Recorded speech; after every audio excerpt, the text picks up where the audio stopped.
అమోఘం, అనిర్వచనీయం ఆ ఆలయం. ఆ ఆలయంలోకి ప్రవేశిస్తే భక్తిభావం పెళ్ళిబుక్తుంది. 24 అడుగులుగా అనంత పద్మనాభ స్వామి దివ్య మంగళ స్వరూపం. ఒకే పీఠంపై శ్రీ ఆదివరాహ, లక్ష్మీ నరసింహ, వేణుగోపాల స్వామి మూర్తులు వెరసి ప్రసిద్ధ పుణ్యక్షేత్రంగా విరాజిల్లుతున్న సూర్యాపేట జిల్లా హుజూర్నగర్ మండలం బూరుగడ్డ దేవాలయంపై బిగ్ టీవీ స్పెషల్ ఫోకస్ ఇప్పుడు చూద్దాం.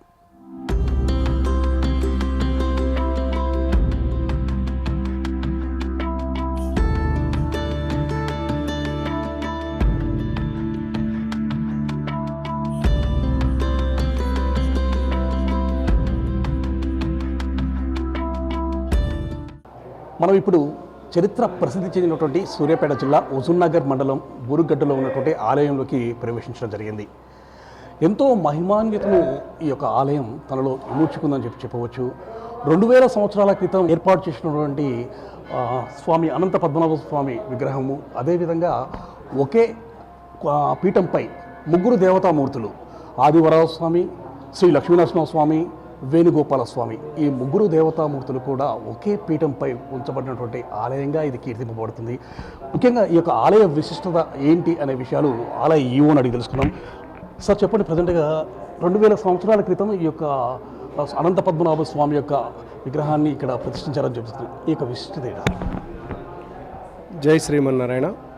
మన బూరుగడ్డ దేవాలయంలో వేంచేసి ఉన్నటువంటి ఈ యొక్క ఆలయం ఎంతో ప్రసిద్ధి చెందింది.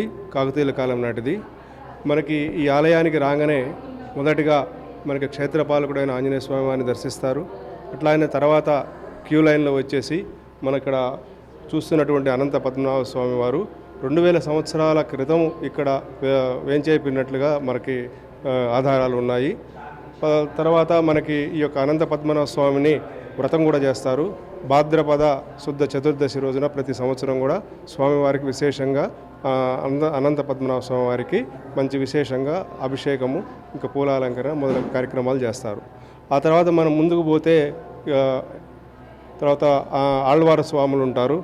ఈ మొత్తం 18 ఆళ్వార్లు, 12 ఆళ్వార్లను ఒక దగ్గర ఉంటారు. విడివిడిగా మిగతా ఆళ్వార్లు ఉన్నారు. అలాగనే మనకు విశిష్టంగా ఇక్కడ గోదామ్మవారు సన్నిధి ఉన్నది. ఈ యొక్క గోదామ్మవారిని దర్శించుకోవడం వల్ల సకల సుఖాలు, సకల శుభాలు కలుగుతాయని చెప్పేసి భక్తుల యొక్క విశ్వాసము. ఆ తర్వాత మనకి ఇంకా లోపలికి పోయినట్లయితే, కొంచెం ముందుకు పోయినట్లయితే అక్కడ లోపల మనకి పుష్కరిణి ఉంది. దాన్ని చంద్ర పుష్కరిణి అంటారు. ఆ తర్వాత ముందుకు వచ్చినట్లయితే దేవగన్నేరు చెట్టు, పారిజాతము, ఉసిరి చెట్టు లాంటివి ఉన్నాయి. ఆ తర్వాత బయట కూడా మనకి కోనేరు ఉంది. ఆ కోనేరుని సూర్య పుష్కరిణి అంటారు.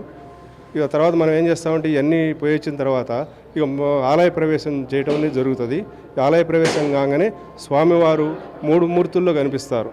ఆది వరాహ, లక్ష్మీ నరసింహ, వేణుగోపాల స్వామి. ఒకే పీఠం మీద ముగ్గురు దేవతలు ఉండడం అనేది ఇక్కడ విశేషము. ఈ యొక్క స్వామివారిని దర్శించుకున్నట్లయితే భక్తులందరికీ కూడా సకల సుఖాలు, సకల సంతోషాలు అన్నీ కలుగుతాయని భక్తుల యొక్క విశ్వాసము. అలాగనే ఈ యొక్క ఆలయంలో విశేషంగా పండుగలు, ఉత్సవాలు, బ్రహ్మోత్సవాలు, సంక్రాంతి అప్పుడు గోదా కళ్యాణము, ఇక ప్రతి మాసం కూడా స్వామివారికి విశేషంగా సహస్రనామ ఫలపుష్పార్చన చేస్తున్నాము. అట్లాగనే ప్రతి మంగళవారము క్షేత్రపాలకునికి ఆంజనేయ స్వామికి వారికి అభిషేక వివిధ పూజలు ఉంటాయి. అలాగనే ప్రతి శుక్రవారం కూడా గోమాత తల్లికి భక్తుల సమక్షంలో గోపూజ కూడా నిర్వహించడం జరుగుతుంది. కాబట్టి ఈ యొక్క ఆలయాన్ని అందరు భక్తులు తప్పకుండా దర్శించుకోవాలని చెప్పేసి ఆశిస్తున్నాం. జై శ్రీమన్నారాయణ. అదేవిధంగా ఈ యొక్క ఆలయం అనేది ఇటీవల కాలంలో ఆర్కియాలజికల్ డిపార్ట్మెంట్ వారి పరిధిలోకి కూడా అంటే వాళ్ళు తీసుకోవడం జరిగిందని కూడా తెలియవస్తుంది. ఆర్కియాలజికల్ తీసుకున్న తర్వాత ఆలయ అభివృద్ధి కోసం ఏ విధమైన చర్యలు తీసుకుంటారు? ఆర్కియాలజికల్ డిపార్ట్మెంటు అనేది కూడా ఇది పురాతన దేవాలయం కాబట్టి వారి పరిధిలో ఉన్నది. వారు గత 7-8 సంవత్సరాల క్రితము సుమారు ఒక 70 లక్షలతోటి ఈ ఆలయానికి కొన్ని హంగులు చేశారు. అట్లాగనే ఒక ఆఫీస్ రూము, స్టోర్ రూము, తర్వాత చుట్టూ ప్రహరీ గోడ మొదలగు కార్యక్రమాలు చేశారు. ఇంకా ఒక 50 లక్షలతోటి వారు చేయాల్సిన అభివృద్ధి ఉన్నది. వినాయక విగ్రహం ఉన్నది. ఆ గుడి లేకపోవడం వల్ల ఆ గుడి కూడా కట్టుతారని చెప్పేసి త్వరలో వారిని మేము కోరడం జరిగింది. అది కూడా నిర్మాణం చేసే పనులు చేస్తున్నారు. ఆలయానికి సంబంధించేసి ఆదాయ వనరు దీనిపై చాలా ఎకరాలు, వందల ఎకరాలు పొలాలు కూడా ఉన్నట్లు తెలియవస్తుంది. సో ఏ విధంగా ఆదాయం సమకూరుస్తుంది? ఈ దేవాలయానికి పూర్వకాలం నుండి దాతలు సమర్పించినటువంటి భూములు, వ్యవసాయ భూములు 580 ఎకరాలు సుమారుగా మనకి ఉన్నాయి. ఈ గోపాలపురం గ్రామంలో ఈ యొక్క ఆలయ భూములు ఉన్నాయి. ఈ ఆలయ భూముల మీద సుమారుగా 350 మంది సిట్టింగ్ టెనెంట్స్ ఈ యొక్క వ్యవసాయం చేసుకుంటూ దేవాలయానికి సంవత్సరానికి 4,000 రూపాయల చొప్పున కౌలు చెల్లిస్తారు. సుమారుగా మనకి 465 ఎకరాలకి ఈ యొక్క కౌలు వస్తుంది, 18 లక్షల దాకా. ఇక మిగతా చిన్న చిన్న ఆదాయము ఒక 2-3 లక్షలతోటి టోటల్గా ఒక 21 లక్ష ఈ దేవాలయానికి ఆదాయం ఉంటుంది.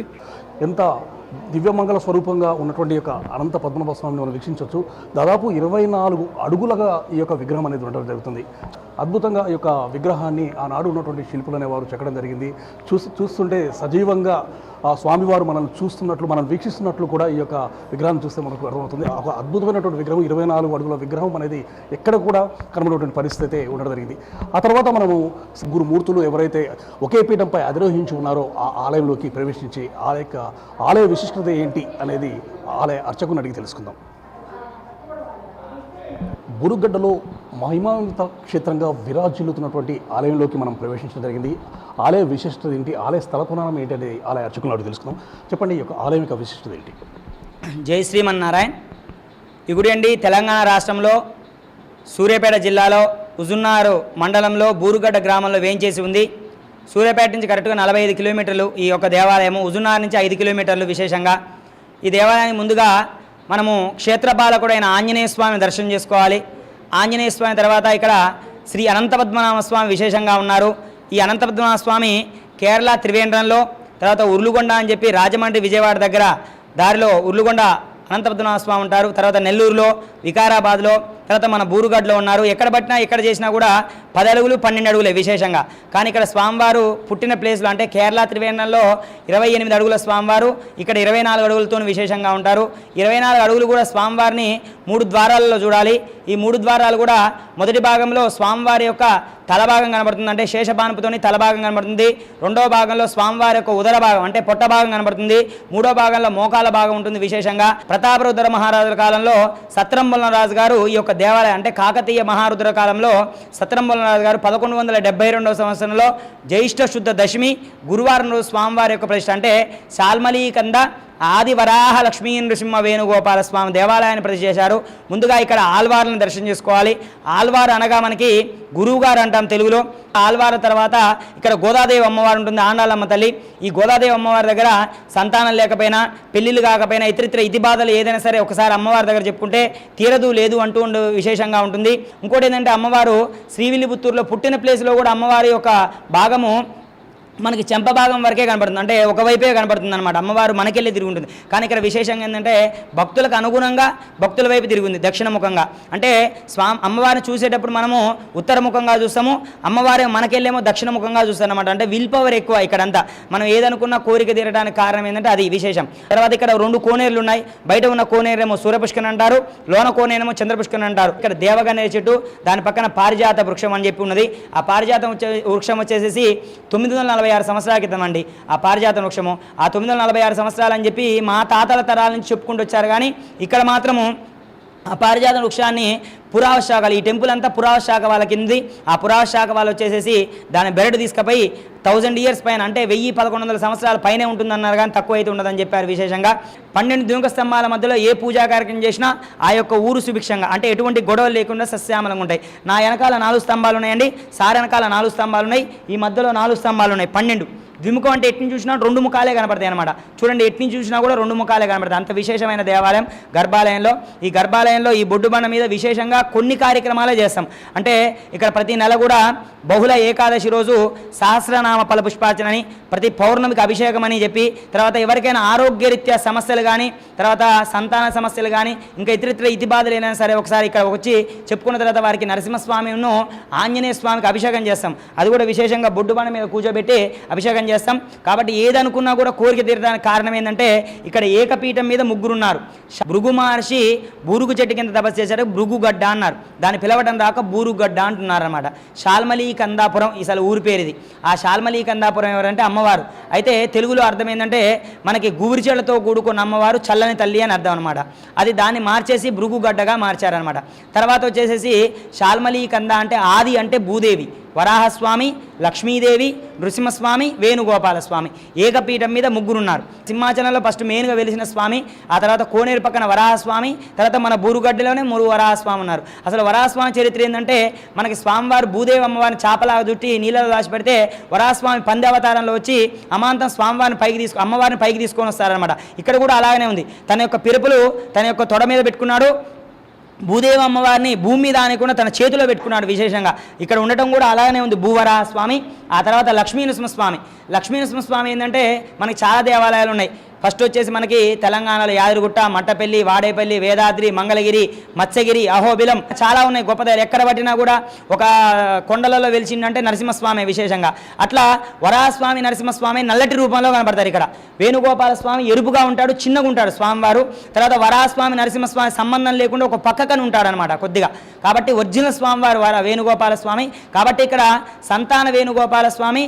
వేణుగోపాల స్వామి విశేషం ఏంటంటే ఇక్కడ ఆ వేణుగోపాల స్వామి ఇక్కడ ఉన్న ఉత్సవ విగ్రహాలకు కానీ ఏదైనా కార్యక్రమం చేయాలంటే మొత్తం కూడా వేణుగోపాల స్వామి అంటే కళ్యాణం కానీ స్వామివారి ప్రత్యేక పూజలు కానీ ఏదైనా సరే వేణుగోపాల స్వామి శ్రీకృష్ణుడికే చేస్తాం అనమాట. అట్లా ఏకపీఠం మీద ముగ్గురుండి స్వామివారి ఫేసింగ్ ఏంటంటే దక్షిణముఖంగా ఉందండి. దక్షిణముఖంగా ఉన్న దేవాలయం ఏంటంటే మనకి ఉత్తర దర్శనం అనేది ముక్కోటి ఒక్కరోజే జరుగుతుంది. మిగతా రోజులలో ముక్కోటి రోజు తప్ప మిగతా రోజులలో ఎక్కడ కూడా పట్టినా కూడా ఉత్తర దర్శనం అనేది ఉండదు. కానీ ఈ దేవాలయంలో మాత్రం ఎప్పుడు స్వామివారిని దర్శనం చేసుకున్నా ఉత్తరముఖంగా ఉంటుందన్నమాట. స్వామివారి ఇది ఉత్తరం, ఇది దక్షిణము, స్వామివారి యొక్క తూర్పు పడమర. ఇక్కడ రాగానే అందుకోసమే ఆడవారిని మగవారిని వేరు చేసే పూజ చేస్తాం. ఎందుకంటే మగవారిని తూర్పు దిక్కున ఆడవారిని పడమర దిక్కున నిలబెడతాము.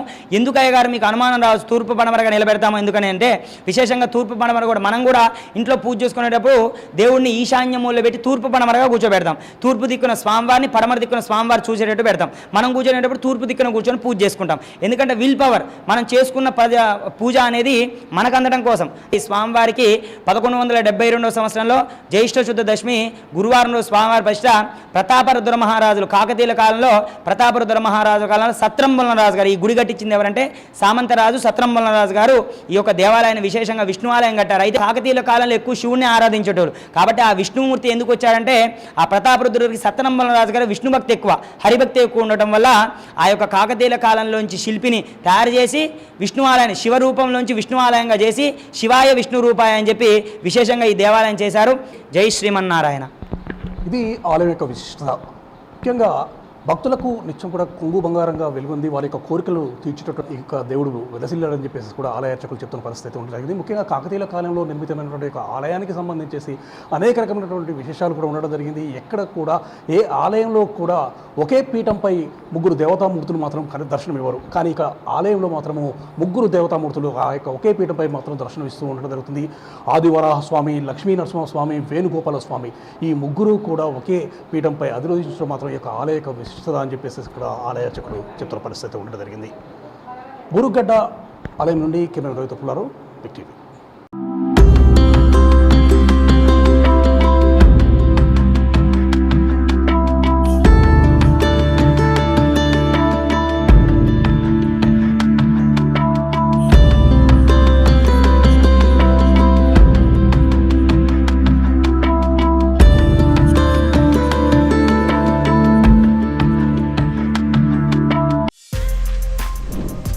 For more videos like this, subscribe Big TV channel.